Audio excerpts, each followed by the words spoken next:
Clean Beauty, esse termo um tanto vago que redefiniu a indústria de beleza nos últimos anos. Muita gente passou a procurar por formulações limpas, ou seja, mais gentis com a gente, mais gentis com o meio ambiente, mais gentis com outros seres vivos. Cabe muita coisa nessa definição e é disso que a gente vai falar nesse episódio, porque a gente sente que essa categoria está sendo meio colocada em xeque e queremos entender o que a gente pode esperar do futuro da Clean Beauty. Vamos lá.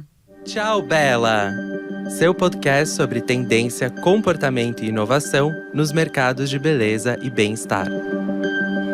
Pois é, o Clean Beauty tá em crise, né? Bastante evidente, uma vez que a gente começou a receber as notícias que para nós foram um choque, né? Da falência da Amyris, que é a empresa de biotecnologia criadora da febre atual em torno do esqualano e também de marcas como Biossance, Rose Inc., entre outras. Logo na sequência, a Allure, que é a revista mais importante de beleza assim, do mundo, publicou uma reportagem com um título bastante instigante, falando, será que a Clean Beauty foi longe demais? Foi em agosto desse ano, e a gente resolveu sentar aqui nesses 15 minutos para dar nossos 10 centavos de opinião e dados para pensar o que é essa beleza limpa, quando a gente pensa nos próximos anos, no futuro da beleza, né? Eu sou Isa Deson, sou pesquisadora de tendências e apresento Tchau Bela ao lado da Vânia Goy, jornalista especializada em beleza e em bem-estar. Então bora lá. Para começar, o que é Clean Beauty ou o que é beleza limpa? Depois de tantos anos, a gente não tem uma definição super clara. Por quê? Essa é uma categoria de beleza que não responde a uma regulamentação clara. Lá no começo, a gente associou beleza limpa principalmente aos rótulos livres de alguma substância na formulação. Então, petrolato, sulfato, silicone, a gente viu muito desse free from sendo usado pelas marcas para comunicar o que não tinha ali. Eu nunca gostei de usar substâncias tóxicas como jornalista, porque eu sempre penso que se os órgãos regulamentadores como o FDA ou a Anvisa no Brasil liberaram tal produto para você passar no seu cabelo, corpo, rosto, eles não poderiam ser tóxicos, né? Mas, de fato, isso levou a indústria a pensar em revisar alguns ingredientes e também a gente caiu num monte de truque de comunicação nessa aí, né? Uma passagem da matéria da Allure tem uma citação meio cínica da dermatologista doutora Gabriela Bach, que se diz especialmente frustrada com produtos que são comercializados como livres de algum ingrediente que nunca estaria presente na sua composição para começo de conversa. Vou dar um exemplo. É melhor mesmo que o seu condicionador não tenha sulfato, porque ele é um agente de limpeza, seria no mínimo esquisito. E é isso, né? Os produtos são livres de tantas substâncias, então o que tem no lugar delas? O que a gente tirou aquilo lá, que pode ser polêmico, enfim. Se a gente não quiser chamar tóxico, acho que né, podemos falar desse jeito, mas aí você botou alguma coisa ali, você não tá me contando o que tá ali, e aí a gente já começa a ficar nervosa. E aí a gente passou da fase free from, que era um pouco mais ativista, para uma outra muito relacionada a formulações mais naturais.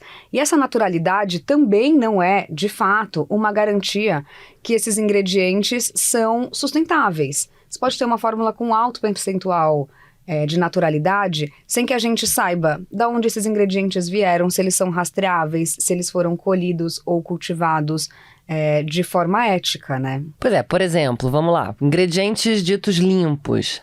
Argan, zimbro, karité. Cara, esses ingredientes estão sendo colhidos em excesso. E isso não é uma informação, Isa Deson, isso é uma informação do ano passado da Organização para a Alimentação e Agricultura das Nações Unidas. Ou seja, a coisa começou a ficar mais crítica, né? E acho que vários desses ingredientes naturais que viraram febre nos últimos anos, e que eu particularmente adoro, como óleo essencial, e que tem 1 milhão de benefícios, mas exigem também um pouquinho de repertório. Então, quando a gente olha para, por exemplo, fragrâncias que têm óleos essenciais ou extratos cítricos, elas também podem causar alergias e irritações na pele. Nem tudo que é natural é necessariamente mais seguro, né? Em contrapartida, a gente já falou muito sobre biosintéticos aqui, existem vários ingredientes cultivados em laboratório que são mais seguros, que são hipoalergênicos, então não vamos demonizar, né? O que é natural é bom, o que é sintético é tóxico. A gente precisa evoluir nessa conversa, né? Isso sem falar no tanto de marca vegana e cruelty-free, ou livre de crueldade animal, que também entrou no pacote clean, né? Quando na verdade muitas legislações do mundo já proíbem que os produtos sejam testados em animais. Então isso não é necessariamente um diferencial, né, conforme os anos foram passando. No fim das contas, tirar determinados ativos das formulações não significa que eles são necessariamente mais seguros se a gente não sabe o que está no lugar. Uma composição mais natural ou vegana não se relaciona necessariamente com impacto ambiental. E aí ficou todo mundo um pouco vulnerável, vivendo sobre esses perigos noturnos do greenwashing. Não, caímos de paraquedas, né? Então, greenwashing, para quem não conhece, é uma forma da gente usar o marketing de oportunidade para, vamos dizer, desviar o consumidor, para não falar enganar, né, gente? Mas fazendo com que as pessoas acreditem que os produtos da empresa são ecologicamente corretos ou têm um impacto ambiental positivo maior do que ele realmente tem. Isso vale para tudo quanto é mercado. A Vogue Business, inclusive, publicou uma matéria em fevereiro desse ano, justamente fazendo uma comparação sagaz de que não há definição universal de limpo, o que torna ele semelhante a outras afirmações vagas nos discursos de marketing como sustentável ou eco-friendly. E isso aconteceu porque muitos atributos de marca poderiam definir produtos como clean e, generalizando, a indústria clean também patou a ter uma credibilidade colocada em xeque ali, né? Porque é muita informação com pouco embasamento científico, especialmente quando o assunto é ingrediente. A gente não pode generalizar. A gente tem ótimas marcas de beleza limpa que investem em estudo científico, que realmente mudaram a forma como vários produtos são feitos e inspiram, inclusive, as gigantes do mundo todo a mudar a forma como desenvolvem um monte de coisa. Mas a gente não pode esquecer que isso também está conectado a um comportamento, especialmente pós-pandêmico, que fez com que as pessoas, na verdade, passassem a acreditar mais na ciência, a despeito de quem não quis tomar vacina. Então, muita gente começou a querer saber de onde vêm esses dados. Por que isso tem que ser retirado?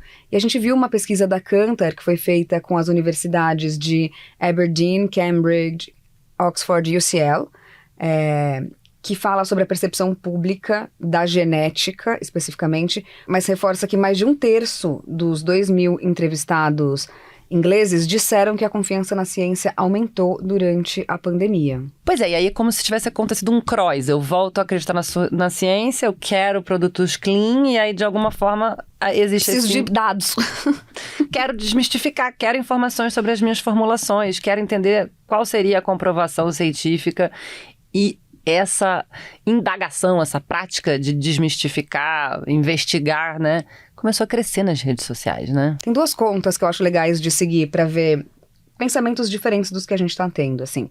A @TheEcoWell, que foi criada pela Jen, que se define como uma cientista cosmética, e a Michelle Wang, @LabMuffinBeautyScience, que fica lá também fazendo mitos e verdades e procurando estudo sobre um monte de coisa. Vocês não sabem, mas a Vânia passou assim perto de uma carreira científica. Se alguém tivesse deixado, ela ia virar química desses assuntos, porque adora investigar a fundo, né? E aí, gente, uma das coisas que também, né...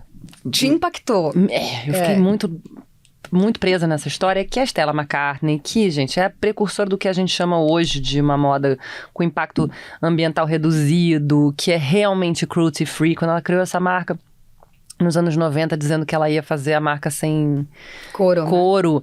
Disseram que era uma louca vegana, Nepo Baby, não sei o que. Ela fez uma marca que foi parar na capa da Wired, sai da Vogue, enfim, realmente com um embasamento e um investimento muito interessante. Ela, finalmente, em agosto de 2022, resolveu lançar a marca dela de skincare, a Stella. E ela lança fazendo uma afirmação que viralizou em quase todos os veículos que a gente segue por aí, que falam desse assunto, afirmando que a maioria das marcas clean não passam de uma grande estratégia de marketing. Tenso, né? Muito tenso. É tenso, mas a gente não pode desassociar isso do tanto que sim tem importância para o consumidor. Então a gente precisa identificar o que então é saudabilidade, porque o fato é que isso fez com que a indústria avançasse. E isso faz com que esse mercado só tenha promessas de crescimento. A gente viu várias gigantes olhando para marcas indie como nunca, A gente viu muitas marcas globais indo lá na Indie Beauty Fair, nos Estados Unidos, ver o que os pequenos estavam criando. A gente viu mudanças muito significativas de marcas que têm escala global, retirando substâncias que de fato tiveram comprovação científica de que não eram legais, ou buscando selos para referendar, já que não há uma legislação que sintetize tudo, como o EcoCert ou do PETA, para atestar que é cruelty free. Isso é muito legal, né? Porque mostra que não é uma coisa contra a outra. Vamos olhar o que está acontecendo e vamos tentar fazer sob as melhores práticas possíveis. Segundo a Brand Essence Research, no ano retrasado, 2021, o mercado global de beleza limpa estava avaliado em um pouco mais de 6 bilhões e deve atingir 15 bi em 2028. E aí é mais do que o dobro de crescimento, né? Uma expectativa, enfim, em 7 anos. Se liga, também é da Brand Essence, em 2020, tem uma pesquisa que estima que quase 1/3 dos mercados dos Estados Unidos é agora rotulado com limpo, que é um aumento de 12% do esperado até 2027. Ou seja, tem esse apetite. Então, a gente pode estar sendo um pouco enganado? Pode. Mas o que é legal é a gente ter percebido que despertou-se esse interesse, né?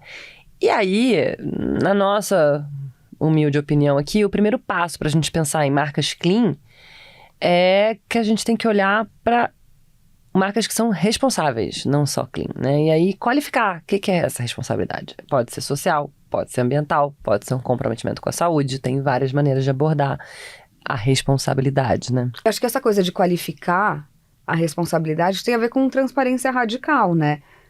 Podemos assumir que não vai existir um produto perfeito, mas que ele atende a expectativas em determinados pontos. E eu acho que o mais importante é que tenha clareza suficiente para que os consumidores sintam confiança para comprar aquilo sem acharem que estão sendo enganados, talvez, no futuro.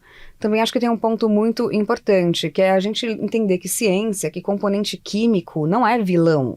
Né? Tudo é químico. Os processos naturais do nosso corpo são químicos. Os processos que as plantas fazem lá dentro delas, que acabam virando extratos, ingredientes, também é parte do que a gente chama de química, né?